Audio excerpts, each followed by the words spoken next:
हमारा विषय 1857 की क्रांति है। 1857 की क्रांति चूँकि एक प्रकार से स्वतंत्रता के लिए संघर्ष भी माना गया है और इसे कई नामों से जाना गया है। ये एक गौरवमय घटना थी 1857 की, जो अंग्रेज़ों के शोषण, उनके द्वारा जो छल कपट किया जा रहा था, उसके विरोध में थी। यह कोई एक ऐसी घटना नहीं थी जो अचानक एक दिन में डेवलप हुई और हो गई।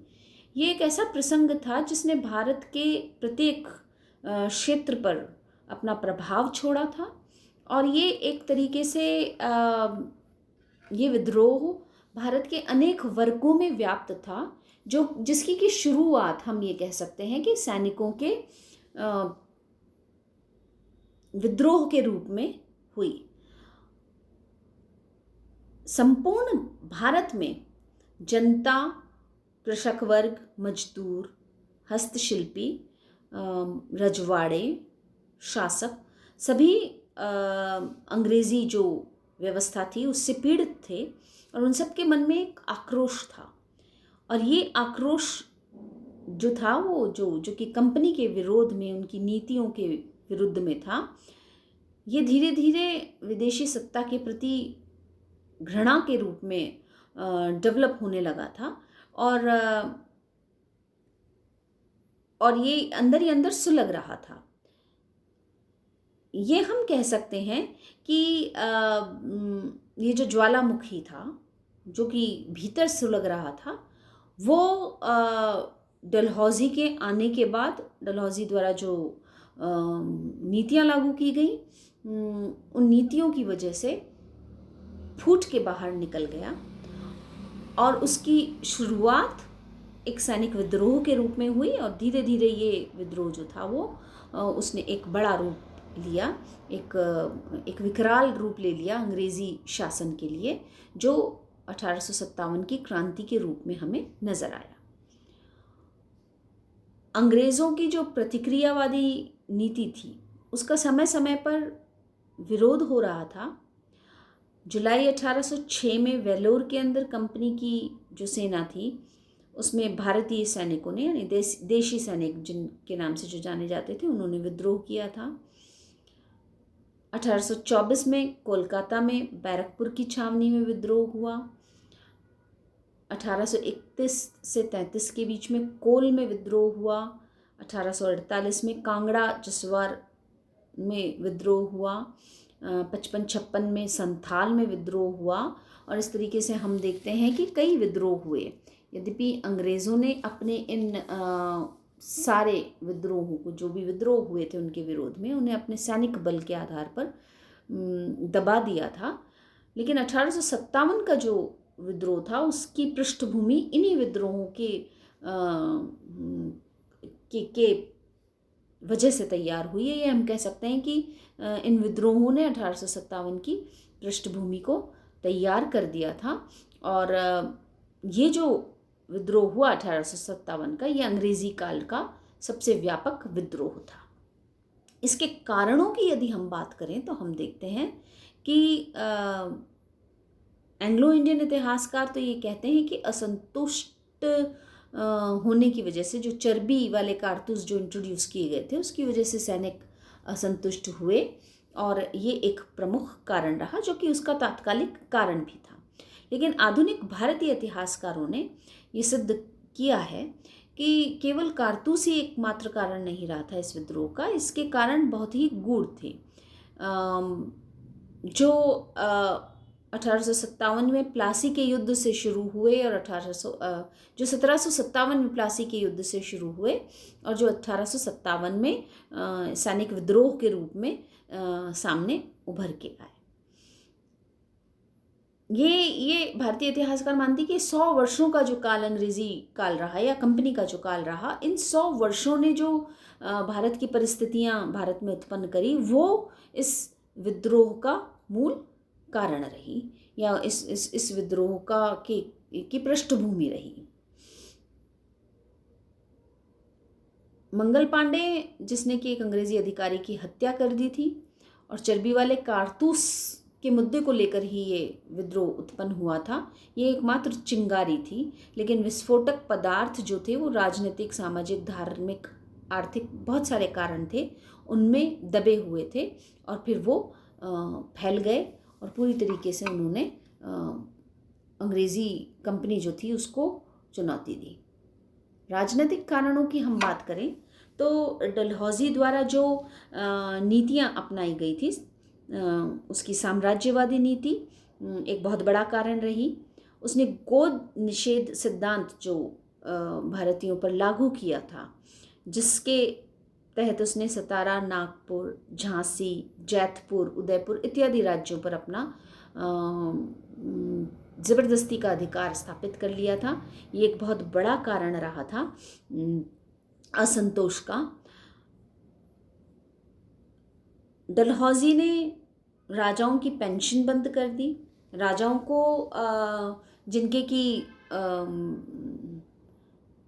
पुत्र नहीं थे, उन्हें गोद लेने के अधिकार से वंचित कर दिया। यानी वो अपने राज्य के लिए उत्तराधिकारी गोद नहीं ले सकते थे। जिस राज्य में कोई उत्तराधिकारी नहीं था, यानी जिस राज्य में शासक के कोई स्वयं का पुत्र नहीं था, वो राज्य अंग्रेज़ों ने व्यपगत के सिद्धांत के तहत अपने राज्य में उसका विलीन उसको सम्मिलित कर लिया था, यानी उसका विलय कर लिया था। और ये एक बहुत बड़ा कारण रहा जिसने राजतंत्र में, यानी राजाओं में असंतोष उत्पन्न किया। हम देखते हैं कि शासकों में जब असंतोष उत्पन्न हुआ तो शासकों से जुड़ी प्रजा भी असंतुष्ट हुई और उन्होंने भी राजनीतिक दृष्टि से अपने शासकों का समर्थन देना शुरू किया। इसी तरीके से प्रशासनिक कारणों की यदि हम बात करें तो प्रशासनिक कारणों में कंपनी की जो प्रशासनिक नीतियां थी वो एक बड़ा कारण रही असंतोष का। कंपनी की न्याय व्यवस्था बहुत ज़्यादा संतोषजनक नहीं थी। कंपनी की जो धार्मिक व्यवस्था थी, जिसमें कंपनी ने स्थायी बंदोबस्त, रैयतवाड़ी, महलवाड़ी जैसी योजनाएं लागू करी थी, इन सभी योजनाओं ने भारतीय कृषक वर्ग को ये स्पष्ट कर दिया था कि कंपनी का उद्देश्य कृषकों का भला करना नहीं था, बल्कि उनसे ज़्यादा से ज़्यादा कर वसूल करके अपने जो हित थे उनको पूरा करना था। भू राजस्व प्रणाली इस प्रकार की बनाई गई कि धीरे धीरे कंपनी कृषकों से कर नहीं मिलने पर उनकी भूमि को हड़पने लगी थी। उच्च प्रशासकीय पद जो थे केवल अंग्रेज़ों के लिए आरक्षित थे। भारतीय जो सरकारी सेवा थी उसके अंदर अंग्रेज़ ही शासन कर रहे थे। देसी लोगों को प्रशासन में किसी प्रकार का योगदान देने की व्यवस्था नहीं थी। अनेक उच्च कुलीय मध्यम वर्गीय व्यक्ति जो थे उनके सामने भुखमरी की आर्थिक समस्या, यानी भुखमरी की समस्या आ गई। आर्थिक दृष्टि से वे असंपन्न होते चले गए और ऐसे में धीरे धीरे विद्रोह की भावना बढ़ने लगी थी। आर्थिक कारणों की हम बात करें तो अंग्रेज़ों की जो आर्थिक नीतियां रही वो भी एक बहुत बड़ा कारण थी। बल्कि हम ये कह सकते हैं कि एक बहुत ही बड़ा, सबसे प्रमुख कारण हम आर्थिक नीतियों को मान सकते हैं जिन्होंने भारत के अंदर आक्रोश लोगों में डेवलप किया था। अंग्रेज़ों की जो नीतियां थी उसमें एक तो जो मुक्त व्यापार की नीति का पालन अंग्रेज़ों ने किया, उसके तहत अंग्रेज़ इंग्लैंड से बने हुए वस्त्रों को भारत में कम मूल्यों में बेचने लगे, जिससे भारतीय कुटीर उद्योग जो था, वस्त्र का जो कुटीर उद्योग था, वो पूरी तरीके से समाप्त हो गया। 1813 का जो चार्टर लागू किया गया वो ब्रिटेन के निजी व्यापारियों को भारत में व्यापार करने की अनुमति इस चार्टर द्वारा दी गई थी और इस व्यवस्था ने भारत के आर्थिक शोषण में तीव्रता आई, क्योंकि अब जो भारतीय वर्ग था, व्यापारी वर्ग जो था, उसको सीधी सीधी चुनौती इन विदेशी व्यापारियों से मिल रही थी, जो अपना माल भारतीय बाजार में सस्ते मूल्यों में बेच रहे थे, और भारतीय उद्योग को एक बहुत भारी धक्का लगा था इससे। किसानों के कल्याण के नाम पर जो भू राजस्व व्यवस्थाएं अंग्रेजी कंपनी द्वारा लागू की गई थी, वो केवल मात्र कंपनी के हितों का ध्यान में रखते हुए लागू की गई थी। चाहे हम स्थायी बंदोबस्त की बात कर लें या रैयतवाड़ी व्यवस्था की बात करें, हम पूर्व में इन व्यवस्थाओं को डिस्कस कर चुके हैं। हमने पूर्व के लेक्चर्स में स्थायी बंदोबस्त, रैयतवाड़ी व्यवस्था, महिलावाड़ी व्यवस्था, ये सब डिस्कस करी है, और उसमें भी हमने देखा था कि ये जो व्यवस्थाएं, ये जो भू राजस्व व्यवस्थाएं अंग्रेज़ों द्वारा लागू की गई थी, ये सभी भू राजस्व व्यवस्थाएं अंग्रेज़ी हितों को पूरी तरीके से मीट आउट कर रही थी, और भारतीय वर्ग जो था, चाहे वो कृषक वर्ग हो, चाहे वो भारतीय ज़मींदार वर्ग हो, वो सभी आर्थिक दृष्टि से पिछड़ते जा रहे थे। और ये एक बहुत बड़ा कारण रहा था 1857 की क्रांति को जन्म देने में। फिर कुछ धार्मिक और सामाजिक कारण भी रहे। जातिगत भावना जो थी, उसके अंतर्गत अंग्रेज़ भारतीयों को निम्न दृष्टि से देखा करते थे। वे भारतीय वर्ग के साथ एक भेद का भाव रखते थे, अपने आप को वो उच्च श्रेणी का मानते थे। इनका व्यवहार भारतीयों के साथ बड़ा कठोर था। ये भारतीय वर्ग के धर्म को अपने धर्म से कमतर मान रहे थे, और हम देखते हैं कि कुछ जगह ये अपने धर्म को लोगों पर थोपने की कोशिश भी कर रहे थे। सामाजिक दृष्टि की बात हम करें तो हम ये देखेंगे कि भारत में रहते हुए भारतीय अंग्रेज़ों से निम्न स्तर का हो गया था। भारतीय रेलगाड़ियाँ जो भारत में चल रही थी, उनके फर्स्ट क्लास के डब्बे में टिकट लेने के बाद भी भारतीय वर्ग को बैठना अलाउड नहीं था। साथ ही साथ क्लबों में प्रवेश पर रोक थी। तो ऐसे में भारतीय वर्ग अपने ही देश में एक निम्न स्तरीय नागरिक के रूप में स्थापित हो गया था।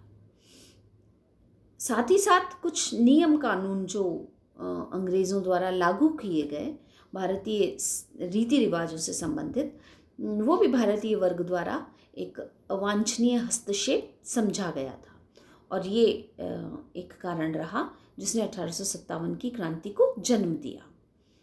सैनिक कारणों की हम बात करें तो सेना में भारतीय सैनिकों को पदोन्नति के अवसर प्राप्त नहीं थे। उन्हें निम्न पद पर ही रखा गया था, यानी जो उच्चतम पद भारतीय वर्ग के लिए था वो सूबेदार का पद था। उससे ऊपर का पद भारतीय वर्ग को नहीं दिया गया था। सेना में केवल अंग्रेज वर्ग अधिकारी जो थे वही उच्चतम पद तक पहुंच रहे थे। इनका वेतन भारतीय वर्ग के मुकाबले ज़्यादा था, और भारतीय सूबेदार को जितने पैसे मिल रहे थे, यानी अगर हम कंपैरेटिव बात करें तो भारतीय सूबेदार को 35 रुपया मासिक दिया जा रहा था, जबकि अंग्रेज़ी सूबेदार को 195 रुपया मासिक दिया जा रहा था, जो कि एक भेदभाव को पूर्ण रूप से स्पष्ट कर रहा था, और ये सैनिकों में असंतोष का कारण बना। सैनिकों को युद्ध के लिए भारत से बाहर भेज दिया जाता था। भारत के बाहर जब कंपनी जिन जिन भी क्षेत्रों में युद्ध कर रही थी, वहाँ अपनी सेना जब वो भेजती थी तो वो भारतीय सैनिकों को अपनी सेना मानते हुए भारत से बाहर भेज रही थी। और वो एक ऐसा समय था जब भारत से बाहर जाना, यानी समुद्र पार करके बाहर जाना, विदेश जाना समाज में अच्छा नहीं माना जाता था। जो भी सैनिक विदेश जा रहा था वो जब वापस भारत आता था तो उसे समाज में वो सम्मान प्राप्त नहीं होता था जो कि पूर्व में दिया जा रहा था। तो ये एक उनके भावनाओं को चोट पहुंच रही थी। तात्कालिक कारण की हम बात करें तो तात्कालिक कारण जो था इस संघर्ष का, वो एनफील्ड राइफल का इंट्रोडक्शन था। 1857 में एक नई राइफल एनफील्ड राइफल के नाम से इंट्रोड्यूस की गई थी, और उस राइफल के अंदर जो कारतूस भरा जाता था वो उसको उसे मुंह से तोड़ना होता था। और ये अफवाह बंगाल में फैली सबसे पहले कि इस कारतूस में गाय और सूअर के मांस की चर्बी है। चूँकि हिंदू और मुसलमान दोनों ही इसके विरोध में हो गए। हिंदुओं के लिए गाय पवित्र है और मुसलमान सूअर की चर्बी का प्रयोग नहीं करते हैं। तो ये इन दोनों में ही भयंकर रोष उन्होंने उत्पन्न किया, और भारतीय वर्ग के मन में ये बात स्पष्ट रूप से बैठ गई कि अंग्रेज़ उनका धर्म नष्ट करना चाहते हैं, धर्म भ्रष्ट करना चाहते हैं। और इसलिए जब अंग्रेज़ों द्वारा इस राइफल को यूज़ करने का दबाव बनाया गया भारतीय वर्ग पर, तो उन्होंने विद्रोह किया, गोली चलाई, मंगल पांडे द्वारा फायरिंग की गई, और फिर उसके बाद ये 1857 के विद्रोह के रूप में उत्पन्न हुआ। आज हमने कुछ कारण देखे हैं 1857 की क्रांति के। अगले लेक्चर में हम इसके विस्तार के बारे में और स्वरूप के बारे में बात करेंगे।